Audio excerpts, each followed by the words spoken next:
Katawan, ng isip, ng aming loob, ng aming dibdib, ng aming espiritu. Punuin mo kami ng iyong kapangyarihan, Panginoon. Bigyan mo kami ng kaalaman na maunawaan kayo at nawa ang pagbubulay-bulay namin ng iyong mga salita maging kapakinabangan sa amin at ikaluwalhati ng iyong pangalan sa aming buhay. Kayo, Ama, ang maging tagapagsalita. Gamitin yung lingkod nyo na tungtungan ng inyong paa, daluyan ng inyong mga pagpapala. Subalit nais namin kayo ang pakinggan. Speak to your people, O God.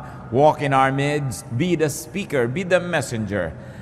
Lord, lift your name up. And we ask you, bless us. Protect us from evil men, from evil spirits. Protect us from our foes. Protect us from people who would like to do us harm. And protect our loved ones from all evil. Protect us, Father. Let your truth reign in our hearts. Heal our infirmities. Strengthen our weaknesses. Paliwanagin niyo po, Panginoon, aming makadiliman, pagalingin na aming makaramdaman. Itong aming dalangin, may pasalamat sa ngalan ng Panginoong Hesus. Amen. Ang mensahe pong ito, ang totoo ay kakambal ng ating mensaheng na ibigay na noon na 10 privileges of life. At ano po ba yung mga pribilehyo na yan na ating sinariwa noong nakaraan? Some basic privileges of life include breath, sight, touch, taste, smell, kung tutuusin yung mga basic senses. Privilege also includes movement, especially the imagination that moves not only the body but also the spirits. Humor is privilege, love is privilege, rest, and very especially prayer. Bakit po natin binanggit yung 10 pribilehyo na yan? Dahil lahat ng tao, irrespective of gender, race, or economic station in life, can have them. May mga ilan-ilan na may kulang-kulang, kung minsan hindi ka nakakaamoy, hindi ka nakakakita, pero hindi naman pwedeng wala lahat yung 10 na yun sa isang tao.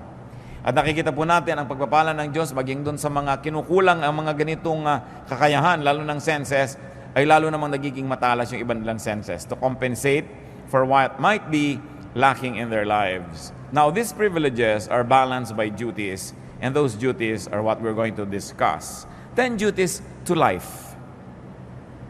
Hindi ko po sinabing 10 duties of life, kundi ito ang mga 10 tungkulin natin sa buhay. Tayo'y nananagot sa buhay na gawin ito sa Kanya. Unang-una, protect it. Life must be protected from death. Life must be protected from threats. Psalm 64 verse 1, Hear me, O God, as I voice my complaint. Protect my life from the threat of the enemy. Isa po yan na paulit-ulit na tema ng mga panalangin, lalong-lalo sa Old Testament at lalong-lalo sa Psalms, yung panalangin sa Diyos ay ipagtanggol at ipag-adya yung nananalangin mula sa mga kalaman at sa masasamang tao, sa mga nais na kumitil ng buhay o kaya ay magbigay ng panganib. It's a very valid prayer. It's a very good prayer to pray that the Lord protects us.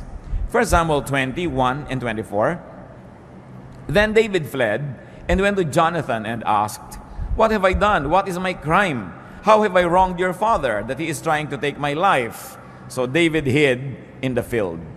Alam po natin ang background niyan. Itong tatay ni Jonathan, si King Saul, wanted to kill David because he was threatened by David's anointing from the Lord.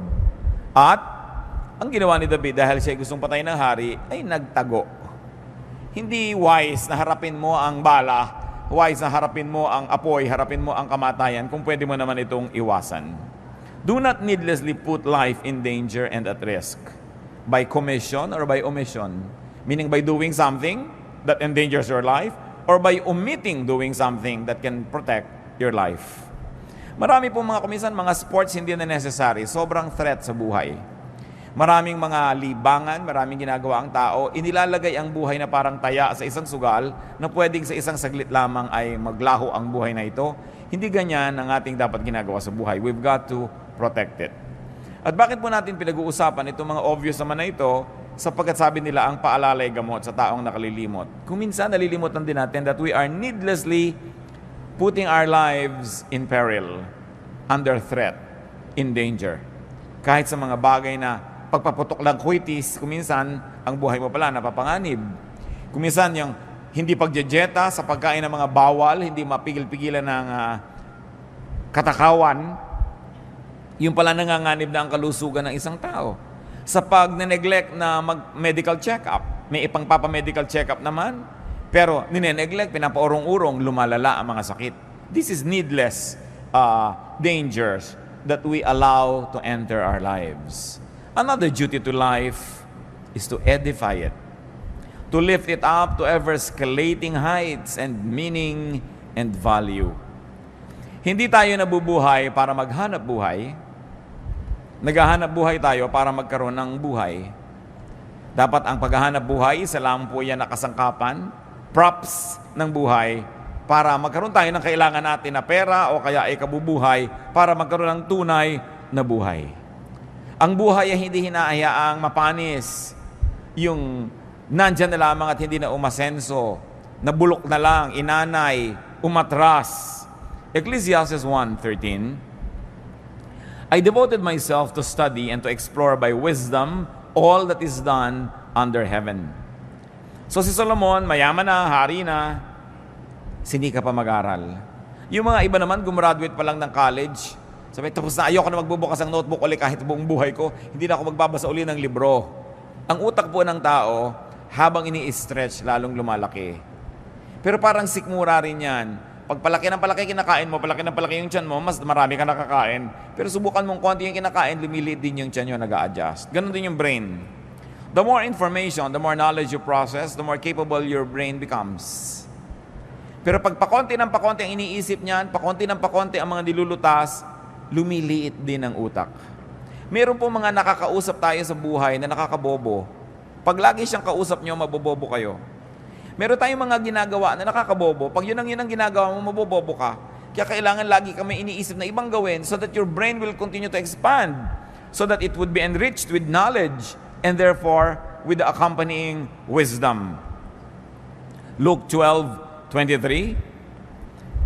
Did we read Ecclesiastes 1:13? I devoted myself to study and to explore by wisdom all that is done under heaven. So, ganun ang ginawa ni Solomon. In Luke 12:23, life is more than food, and the body more than clothes. So, yung katawan, hindi lang yung katawan Yung katawan, instrumento para may marating yung nakatirang espiritu doon. Pag katawan mo lang ang mahalaga sa buhay, you don't get it. That the body is only a tool so that the spirit that lives in it can evolve and can become the great spirit that it is destined to be. So, ganun din yung pagkain, buhay, hindi lang para kumain, ay buhay ka na.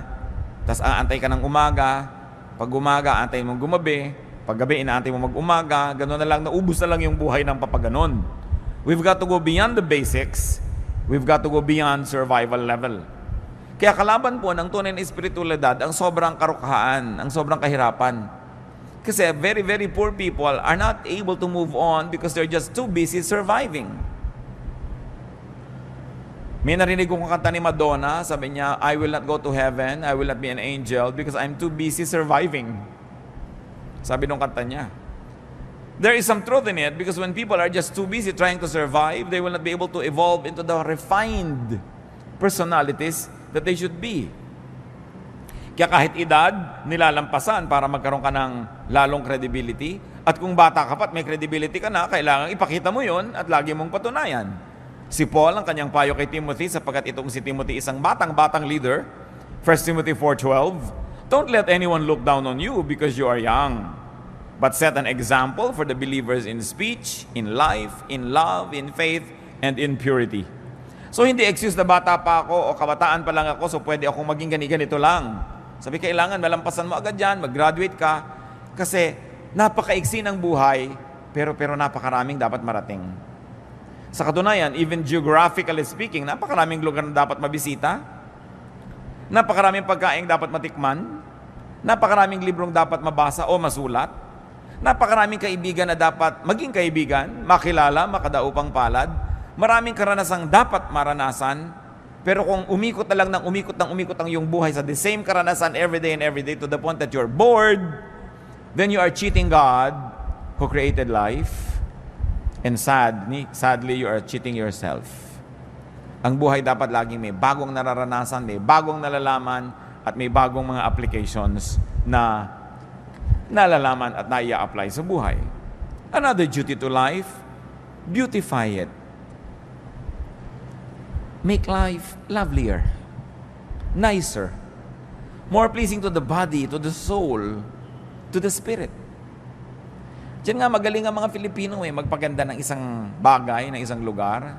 Pag nakakita ka ng isang babae na yung buhok niya, hindi lang tinalian, yung tali niya, may mga paru-paro, may mga bola-bolang umiikot-ikot, nag-glow-glow in the dark. Filipina yun. No, yung sari-sari ang nakalagay sa ulo. Hindi lang tinalian para huwag maggalawan yung buhok. Decorative pa, beautiful. Si Solomon na napakatalino, anong ginawa niya? Ecclesiastes 2:4-8. I built houses for myself and planted vineyards. I made gardens and parks and planted all kinds of fruit trees in them. I made reservoirs to water groves of flourishing trees. I bought male and female slaves and had other slaves who were born in my house. I also owned more herds and flocks than anyone in Jerusalem before me.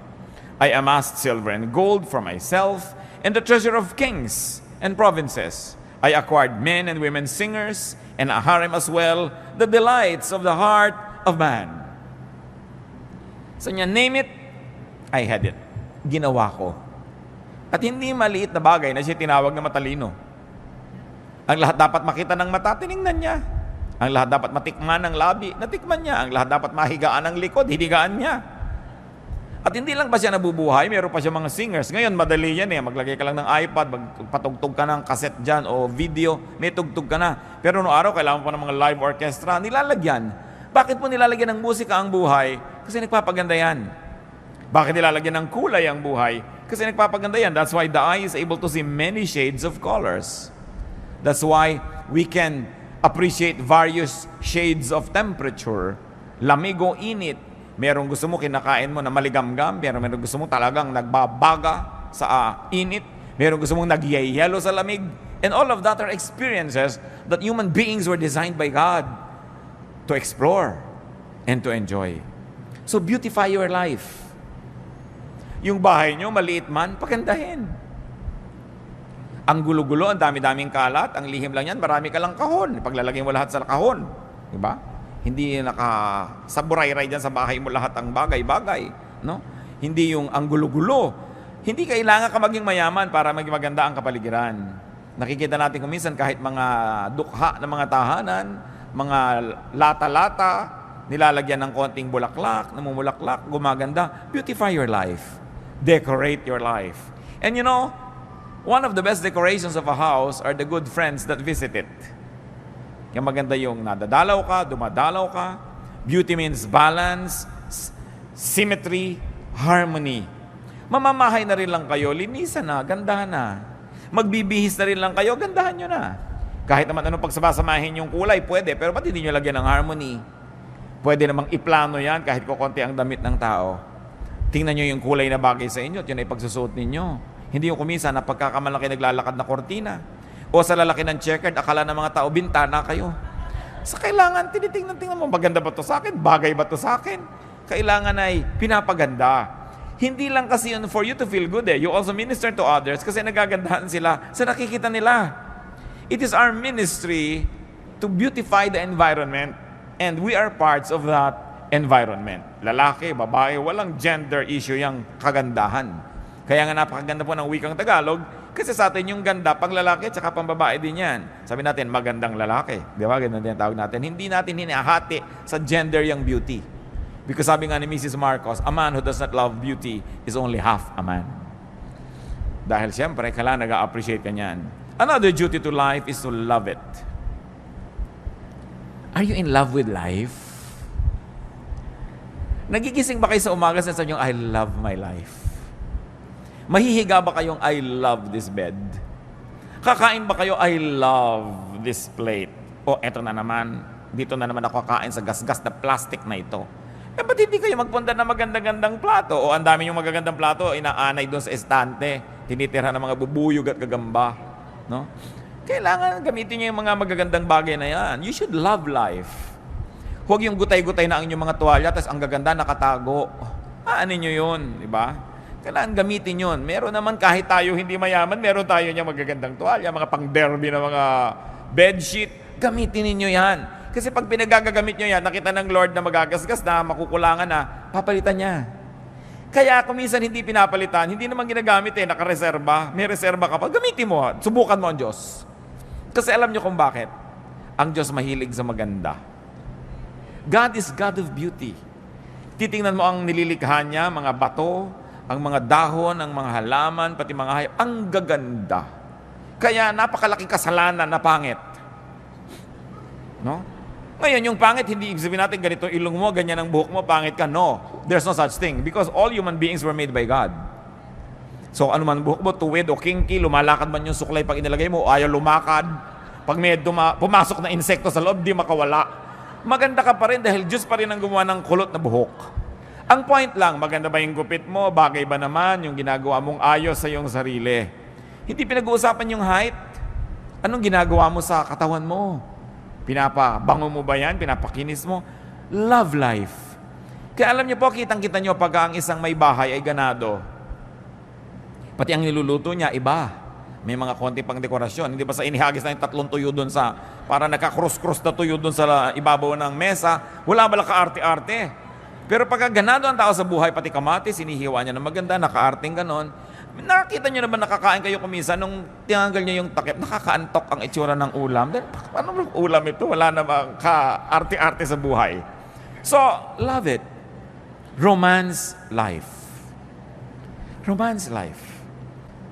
Napakahalaga na ang buhay natin pinapaganda. Do not hate life. Do not dislike and demean life. Do not be rude to life. Alam niyo po ba na yung buhay ay may buhay? Kaya nga buhay siya eh. So kung tayo ay magaspang sa kanya, rude tayo, dinaramdam niya yon. Kung yung buhay ay ating pinababayaan, hindi pinapansin, dinaramdam niya yon. Kung hindi natin inaalagaan at pinapaganda, pinagdaramdam ng buhay. At kung yung buhay mo ang nagdaramdam, ano mangyayari sa buhay mo? Kaya kailangan we romance life. Ecclesiastes 6:3.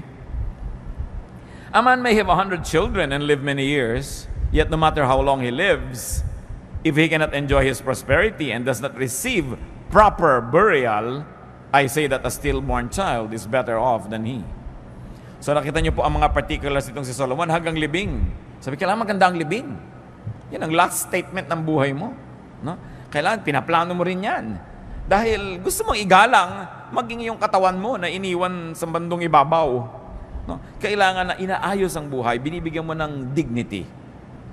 Kung paano ka uupo, paano mo ginugupit ang iyong buhok, paano mo inilalagay ang bag mo. May mga bag na parang nagtutong na sa lahat ng dumig, kung saan lang inilalapag, walang galang sa bag. No? May mga gamit na gas kasi hindi ginagalang, hindi nililinis. When you love life, life will love you back. May buhay ang lahat ng bagay. At kahit masabi mo mga bato, mga bakal-bakal na walang sariling buhay, Diyos ang may bigay noon at Diyos ay nagdaramdam. Kung ang mga binibigay niya ay pinapabayaan lang, kayo ba? Kung may ibinibigay ka sa mahal niyo sa buhay, tapos hindi inaalagaan, hinahagis-hagis lang dyan, di ba naghihinanakit kayo?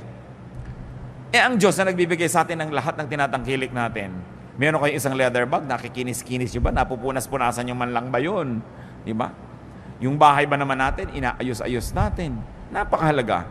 Psalm 90 verse 12. Teach us to number our days aright, that we may gain a heart of wisdom. Anong hinihiling dito sa panalangin?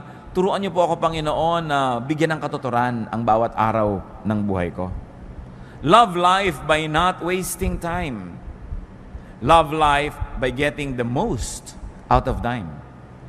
At dyan po tayo lahat pantay-pantay, mga kapatid. Lahat ng tao, take to 24 hours a day lamang. Take 7 days a week. Bakit dumadaan ko minsan isang semestre na merong isang estudyante na magiging 4th year na siya, pero ikaw na isang estudyante, 2nd year ka pa rin, pareho kayong dinaanan ng semestre na yun, ha? Bakit dumadaan ng mga panahon? 7 taon na yung inyong kapitbahay, may aanihin na siyang atis.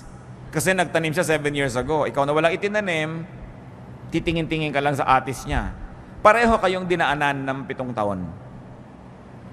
Pare-pareho po tayong dadaanan ng 5, 10, 15, 20, so and so on, na mga taon. Pero may nangyayari ba sa mga taon na dumadaan sa ating buhay? Nadadagdagan ba tayo ng kalaman? Nadadagdagan ba tayo ng wisdom? Mas bumubuti ba ang ating puso? Mas bumabait tayo? Mas rumurunong tayo? Yun ang napakahalagang mangyari sa buhay. Love life and live it. Yung buhay, dapat ipamuhay. Go gladly through the motions of living. Ano ba yung mga motions of living? May mamamatay, may mauospital, may ooperahan, may dadalawin, may mangungutang, may sisingilin, may babayaran, may papakinggan, meron kang sasabihin. These are the motions of life. The activities and the rituals, both great and small, of living. Kakain ka, maghuhugas ka ng plato, mamamalengke ka, ililigpit mo mga pinamili mo. These are the motions of life. Ginagawa nyo lang ba yan dahil dapat gawin? Ginagawa na rin lang mga kapatid, enjoy it. Naghihiwa na rin lang kayo ng manok. Diba? Alam mo yung nag-enjoy humiwa ng manok, walang nababaling buto sa hita. No? Dahil alam niya kung saan niya hihiwain. In fact, gagawin lang ng kamay niya, bali ang buto. No? Pero yung mga ibang tusok-tusok yung buto, durug-durug, wala yata sa mudang nagputol ng manok na ito. No? By the way, ang galing ng mga Pilipino magputol ng manok, ha? Meron isang batang lumaki sa Amerika, nung nagbalik bayan dito, sabi niya, I didn't know that a chicken could be cut up so many pieces.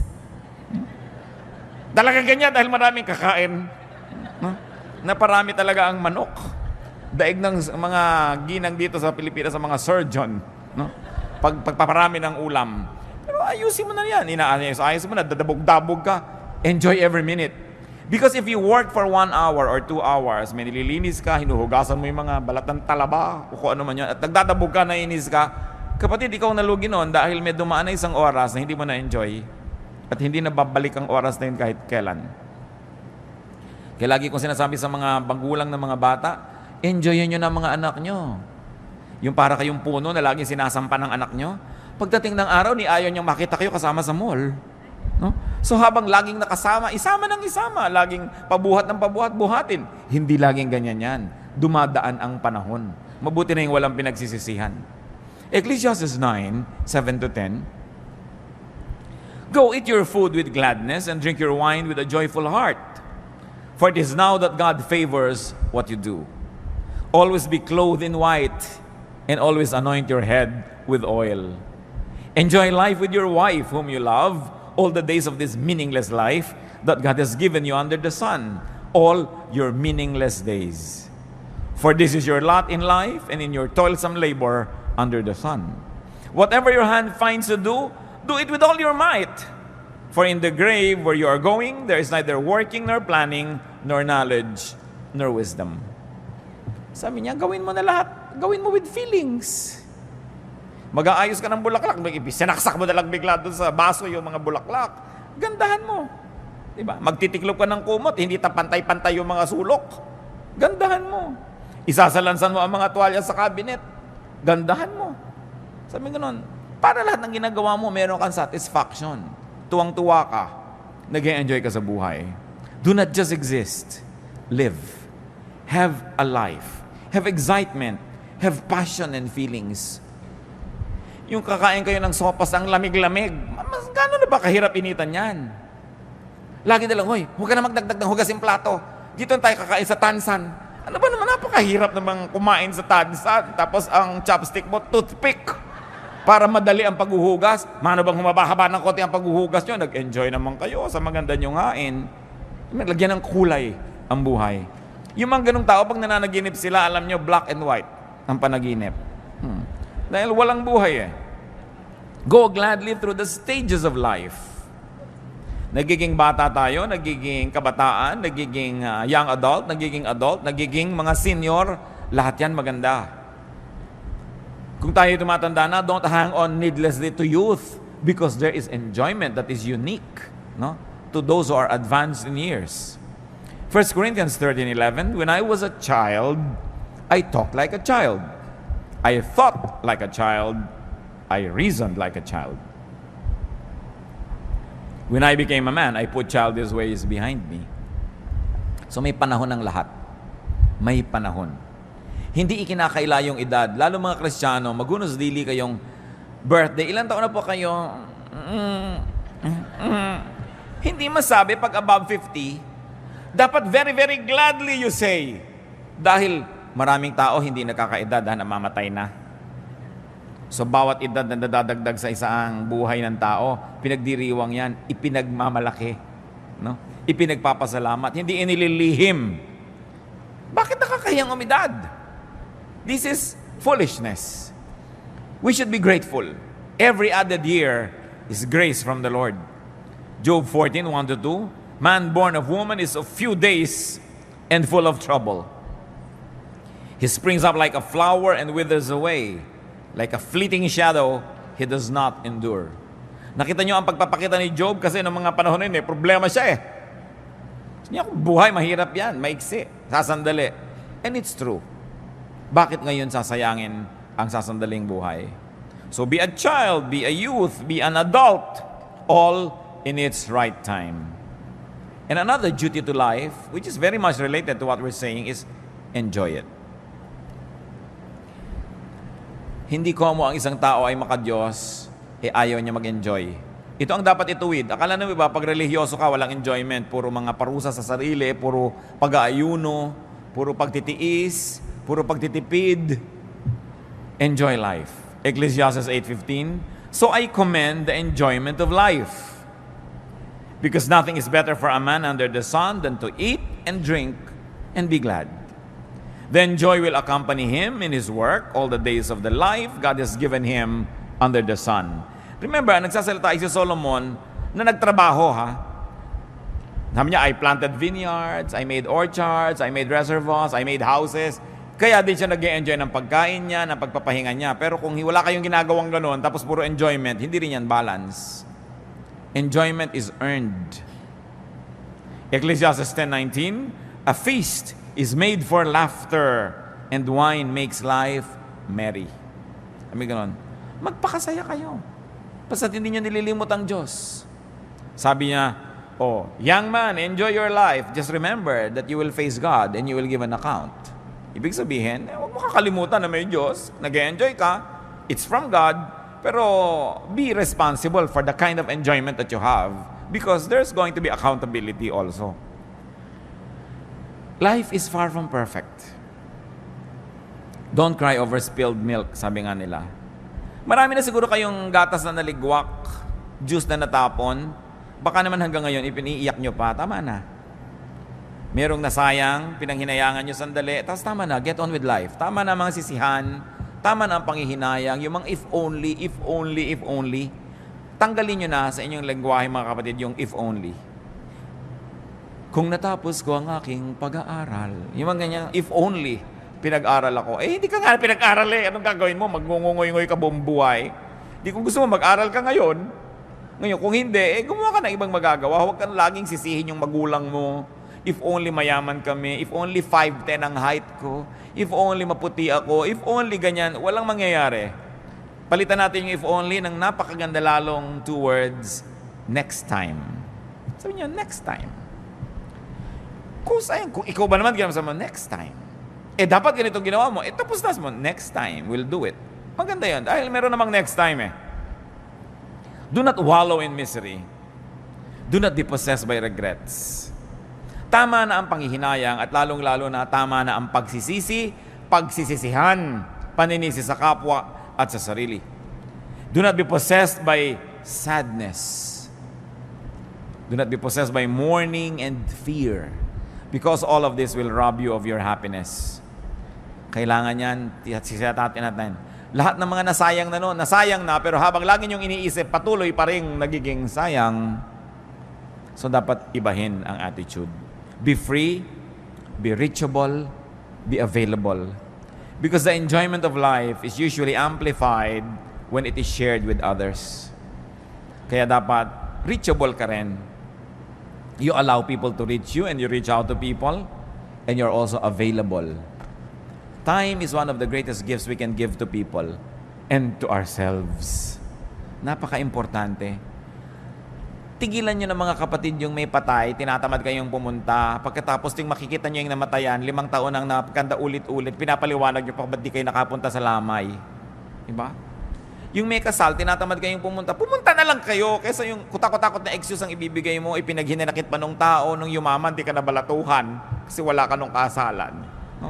So, yung mga katamaran ko minsan, Naranasan nyo na ba yan na gusto nyong pumunta pero tinatamad kayo? Pero nung nagpunta na kayo, nung pauwi na kayo, you were glad you did it. Because you know you did the right thing. Nakiramay kayo, dumalaw kayo sa may sakit, nakipaglamay kayo sa may patay, nakipaglibing kayo, sumama kayo sa party. Sino nga ba na interesado sa mga debu-debu na yan, nakakaantok na yung 18 roses at 18 candles, gusto mo nang sabay-sabay nyo nang ibigay yan ang matapos? Dahil yun lang naman debutant at yung nanay niya nag-e-enjoy, lahat ay bagot na bagot. No? Pero, umaten na rin kayo kung wala rin lang kayong gagawin sa bahay at nagmumukmuk lang kayo doon. Napakaraming kalungkutan nangyayari dahil ang dami nating free time. So, punuin nyo ang buhay nyo ng mga activities. Pagtatanim din yan, yung gumagawa ka ng mabuti, umaattend ka ng mga ganon, pagtatanim yan ng mabuti. Hindi ka man umani, nakapagpasaya ka ng kapwa, natuwa din ang Diyos sa'yo. So, huwag na kayong iwas sa mga lakaran.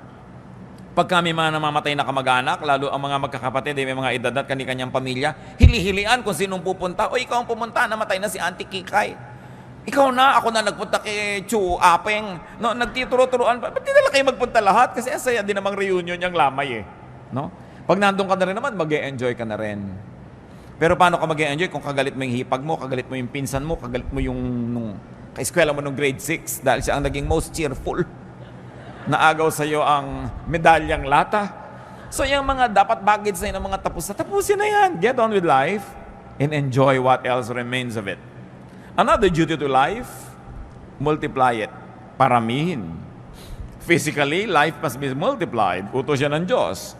Genesis 8:17, bring out every kind of living creature that is with you, the birds, the animals, and all the creatures that move along the ground, so they can multiply on the earth and be fruitful and increase upon it. Genesis 9:7, sabi kay Noah, as for you, be fruitful and increase in number, multiply on the earth and increase upon it. So you multiply physically, but very importantly, we multiply essentially. We multiply, magnify the essence of life, the spirit of life.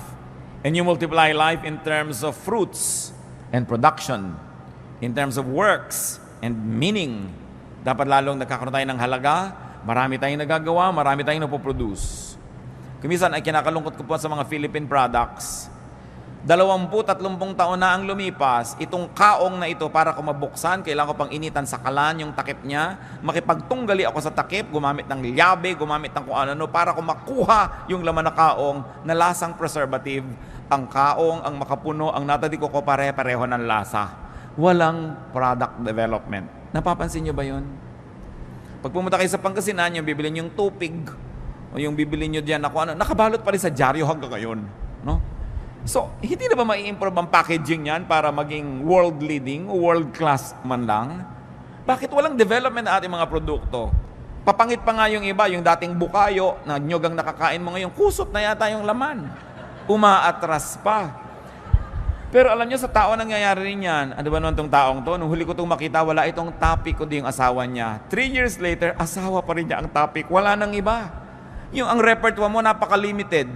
May mga tao po ganyan, ang 3 lang alam na topic. Ang kanyang asawa, ang kanyang apo, at ang kanyang mataas na blood sugar. Napakalaking pagdurusang makatabi mo ang taong ito kahit sa ang lupalop ng mundo kasi yun ang topic nyo. Wala nang iba. So pansinin nyo mga kapatid, baka kayo yun.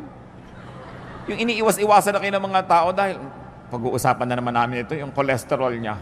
Yung, wala nang alam na topic kundi ganyan. Kailangan pinapalaki ang mundo, pinapalaki ang repertoire, pinapalaki ang performance mo para mas enjoy ang mga tao, mas enjoy ka rin. Isaiah 54:2, enlarge the place of your tent. Stretch your tent curtains wide. Do not hold back. Lengthen your cords. Strengthen your stakes.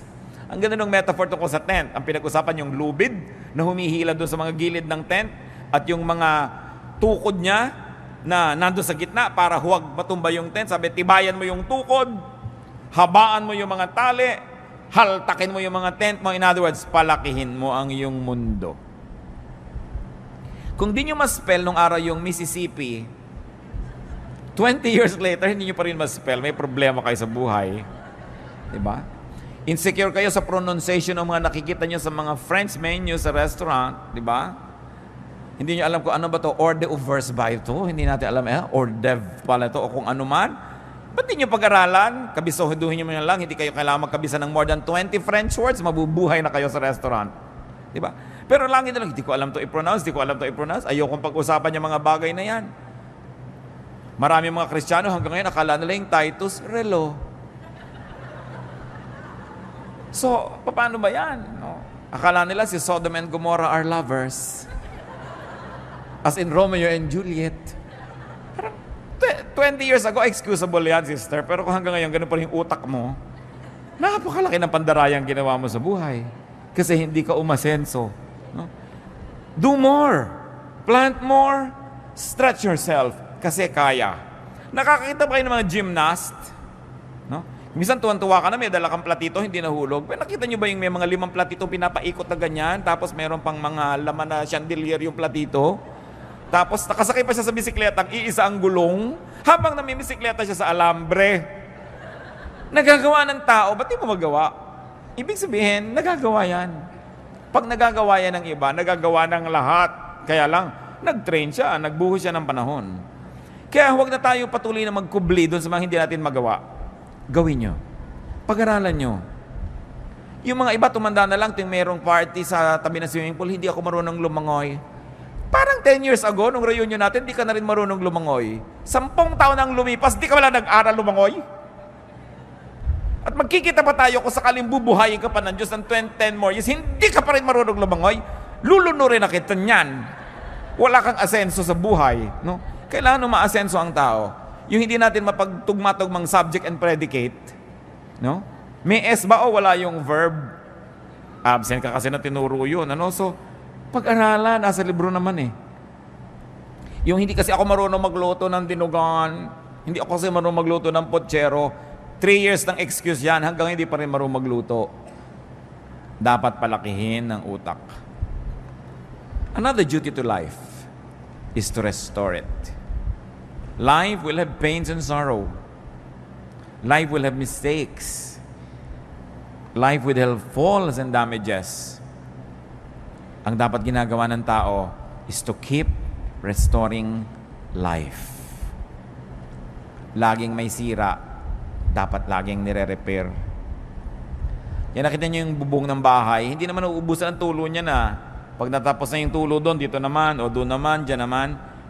Pero gawa ka ng gawa kasi nagkakaroon ng mga bagong tulo eh. Linis ka ng linis kasi nagkakaroon ng bagong dumi. Sulsi ka ng sulsi, nagkakaroon ng mga bagong pilas ang damit. Ngayon, ganoon din ang ating emosyon. Ganoon din ang ating espiritu. Nagkakaroon ng mga bagong kabiguan. Nagkakaroon ng mga bagong kasalanan. Nagkakaroon ng mga bagong kakulangan. So, anong gagawin mo? Keep restoring, keep restoring, keep restoring. Because life is really like that. Psalm 103 verse 14, God knows how we are formed.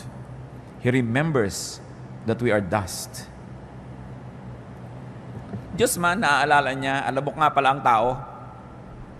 So, hindi ka na rin laging pinaghahanapan. Pinagpapasensyahan ka, pinapatawad. Ganon din dapat ang ating policy sa ating sarili at sa ating kapwa. Kung nagkakasala, ihingi ng tawad sa Diyos. At kalimutan na. Tama na.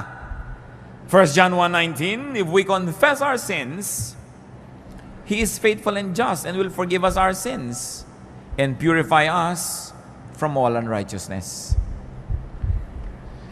Mga mag-asawa lalo na, sigurado magkakaroon ng pagkukulang asawa nyo sa inyo. Ang nagtatagal lang, yung nagpapatawaran. Nagpatawad kayo. Kung nagkamali ang asawa nyo, talaga namang makapilas-pilas ng pusong pagkakamali. No? Parang gusto niya na talagang uminom ng lason, tumalon sa dagat, pasabugin ng lahat ng granada sa loob ng inyong tiyan, sa sama ng loob nyo. Ano magagawa nyo? Nangyari na. Lalo tumihingi naman ng tawad, patawarin nyo na. At kung pinatawad nyo na, huwag nyo na ungkatin. Tapos na. Tama na. Get on with life. Yung minsan kayong nasaktan, tama na. Pero ting inuungkat nyo yan, ting hinuhukan nyo yung bangkay ng nakaraan, masasaktan kayo muli. Gusto nyo yun? Lagi nasasaktan? Let's forgive. Because we also need forgiveness from God. Pick up the pieces. Stand up. Rise whenever you fall. Nasunog ng asawa nyo bahay nyo? Sorry. Tumira muna kayo sa bahay ng posporo. Tupperware na malaki. Anong gagawin nyo? Papatayin nyo siya, di nawala na kayong bahay, nawala pa kayong asawa. Doble nawala. Nangyayari yan eh. Damay-damay tayo. Yung mga mahal mo sa buhay, may gagawin pagkakamali, sinasadya mo o hindi, nadadamay ka. At ganoon din naman eh, may gagawin din tayong madadamay din yung iba. Part of life. So sabi ni Solomon, be wise. Learn how to live. Kaya sabi niya, enjoy, enjoy, enjoy. Kasi sabi niya, may mga moments, kahit gusto mo, hindi pwede mag-enjoy. May mga moments, gusto mong kumain na masarap, wala kang pera. So pag may pera ka, may gana ka, kumain ka na. Kuminsan naman, may gana ka, wala kang pera. Kuminsan may pera ka, wala kang gana. Pag nagtagpo yung dalawa, fiesta. Eat. No? Sabi ko noon, pagka nagkataon na masasaya kayo lahat, mag-enjoy kayo, magsaya kayo. Hindi yung eto yung asawa mo, sayaw tayo, darling. Ayoko sumayaw. Mag-aral ka sumayaw. Huwag kang killjoy sa buhay. Ayoko. O kaya, pakakantahin ka, kanta ka. Ayoko. Nung mahawa ka ng mic, ang 17 ko po aawitin. Hindi na maawat. No? Huwag kayo laging pakipot ng pakipot, ayaw ng ayaw sumali. Akala mo mababawasan ng dangal, bababa sa dambana kung gagawa ng mga kabaduyan sa buhay. Do this. Life has so much breadth and width and length that it must be enjoyed. Allow yourself to be restored and allow others to be restored as well. I think one of the great achievements of life is this. How many lives you helped restore? How many lives you allowed to be restored through your cooperation and forgiveness? Yan ang mga medalya ng buhay. Ilan ang nakabangon dahil pinayagan nyo? Ilan ang nakabangon dahil ibinangon ninyo?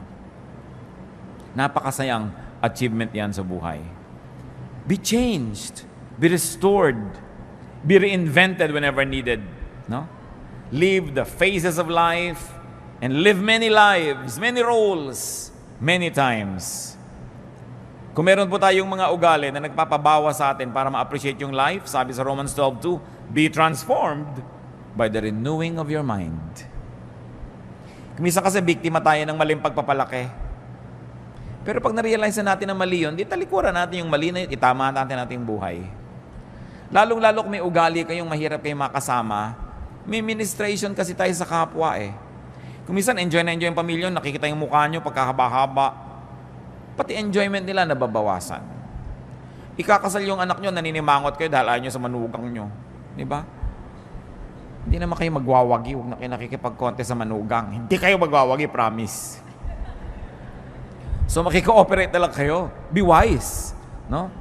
Kaya napakahalaga na natututo tayo sa mga karanasan ng mga nauna sa atin. Alam nyo na sityabeke ninyo, inaway yung manugang, pati anak niya, nagalit sa kanya, tapos gokopyahin nyo na naman ngayon yun. Yung mga manugang naman, alam nyo na nahihirapan yung asawa nyo dahil ayaw nyo maging submissive sa nanay niya. Marami na kayong nakitang ganun, kukopyahin nyo na naman, nagiging impyerno yung buhay nyo.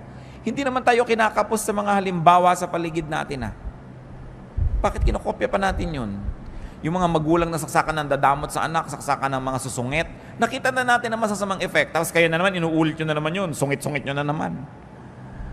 We should learn from many lives that are lived around us so we can save on the tears and the agony. Be transformed by the renewing of your mind. Mga kapatid, kung honest po tayo mismo ang nakakaalam ng mga pangit nating ugali. Lahat ng tao may masagawang ugali. Ang totoo nga, isa yan sa mga katotohanan ng buhay na maraming tao talaga masama ang ugali kesa sa mabuti ang ugali. Diba? Ngayon, ang tingnan natin, masama ba yung ugali ko? Ano ba yung masama sa ugali ko? Paano ko to ayusin? Huwag natin laging tingnan yung ugali ng iba. Sabi nga, tapat ko, linis ko. Diba? Ugali ko, bago ko. Hindi ako Chinese ako. So, ang point is, tapat ko, linis ko. Di ba dapat yan? Ang dali-daling maisip yun. Nakikita natin, ang dami-dami mga Chinese Filipinos umaasenso sa buhay kasi masisipag. No? Tapos ang gusto naman ng iba ngayon, hold upin at kidnapin dahil umasenso. Ang sisipag kasi. Tapos ikaw tatamad-tamad, tapos gusto mo umasenso ka. Learn from many people. Kung may hinahangaan ako sa mga Filipino-Chinese, sipag talaga. Most. Hindi naman lahat, pero kadalasan talaga magaling. Masipag, matyaga. Kaya may nararating sa buhay. Hindi pag may konting pera, party, may konting pera, gastos.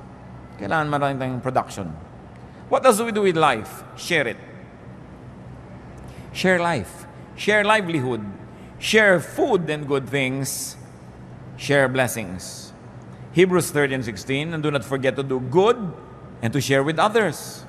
For with such sacrifices, God is pleased. Damihan mong tanim mo para marami kang maipamigay na bunga. Galingan mong hanap buhay mo para marami kang maitulong sa mga nangangailangan ng tulong, hindi lang para sa sarili. 1 Timothy 6:18-19, command them to do good, to be rich in good deeds, and to be generous and willing to share. In this way, they will lay up treasure for themselves as a firm foundation for the coming age. So they will take hold of the life that is truly life. Share. At ikasampu, gawin kaya natin 20. Pero 10 na lang muna. What do you do with life? Sanctify it. Make it holy. Dedicate it to God. Dedicate your life to a high calling, to a noble purpose. Hindi lang basta mabuhay at mamatay at mailibing, magkaroon ng katuturan sa kaharian ng Diyos. Magkaroon ng halaga sa tingin ng Diyos at ng kapwa. 2 Timothy 2:21, if a man cleanses himself from ignoble use, he will be an instrument for noble purposes, made holy, useful to the master, and prepared to do any good work. Kung ang tao lang daw ay tatalikdan ang walang kakwenta-kwentang uri ng pamumuhay at lilinisin niya ang kanyang sarili mula sa karumihan ng walang kalatoy-latoy na pamumuhay, siya ay gagamitin ng Diyos para doon sa mas mga makabuluhan na uri ng pamumuhay. So there's a cleansing that we must do. There's a departure that we must do from ignoble use. Yung walang kakwenta-kwenta, nagkakaroon ng kwenta kung ating itatalaga sa Diyos. 1 Peter 1:15, but just as He who called you is holy, so be holy in all you do. And Galatians 2:20, the life I live in the body, I live by faith in the Son of God, who loved me and gave Himself for me. 1 Corinthians 10:31, so whether you eat or drink or whatever you do, do it all for the glory of God. Huwag kakalimutan ng Diyos sa equation. So kahit ka pala kumakain, umiinom, nagsapasarap, you can still glorify God. Hindi masama yun. Lalong-lalo kung nagsishare ka. Kakain ka na masarap, nagsishare ka sa kapwa. Kakain ka sa restaurant, napakasawa kayo buong pamilya, o order ka ng isang putahe, ibigay mo sa waiter, nang iwi niya sa pamilya niya. O order ka ng ibang putahe, iabot mo doon sa mga makita mo sa daan na hindi kumakain. You glorify God by having good food. Kasi hindi mo lang sinarili. Marunong ka mag-share sa buhay. Napakahalaga po to sanctify our lives. Ang buhay ng tao galing sa Diyos, babalik sa Diyos, kailangan nagbibigay luwalhati sa Diyos sa anumang ginagawa natin. So give to life, and it will give back to you.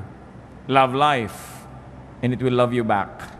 Enjoy life, and let your life enjoy you. Diyos namin sa langit, salamat po sa buhay. Salamat po sa maraming pagkakataon na kami ay magkaroon ng kahulugan. Salamat sa maraming bagay na maaari naming malasap, maranasan, ma-enjoy sa buhay na ito. Patuloy mong ibukas ang aming isip, Panginoon, kung naghahadlang kami sa sarili namin at sa kapwa namin para mas maging maganda ang buhay nila. Turuan niyo po kami. Napahalagahan ang buhay na ito.